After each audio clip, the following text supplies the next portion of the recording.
বিক্ষুব্ধ বর্ণসাহিত্য পরিষদ পরিচালিত প্রথম আলোর দ্বাদশ পর্বে কবি মিজানুর রহমানের একটি পতাকা বানিয়ে দাও।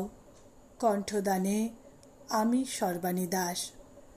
রংধনুর লাল রং এনে একটি পতাকা বানিয়ে দাও, যে পতাকা শোষণ মানে না। সূর্য থেকে রক্তিম আভা এনে রক্ত লাল পতাকা বানিয়ে দাও, যে পতাকা পিছু হটে না। আগ্নেয়গিরির তপ্ত শিখা এনে একটি লাল পতাকা বানিয়ে দাও, যে পতাকা প্রতিবাদের স্ফুলিঙ্গ ছড়ায়। কামারের হাঁপড় ঠেলা আগুনের শিখা এনে একটি পতাকা বানিয়ে দাও, যে পতাকা খেটে খাওয়া শ্রমিকের কথা বলে। রক্তকরবী ফুল সাজিয়ে একটি পতাকা বানিয়ে দাও, যে পতাকা দিকে দিকে সৌরভ ছড়ায়।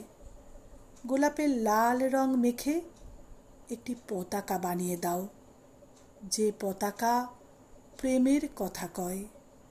কয়লাখনি শ্রমিকের রক্ত ঘামে একটি পতাকা বানিয়ে দাও, যে পতাকা সাম্য, মৈত্রী, ভ্রাতৃত্বের কথা বলে।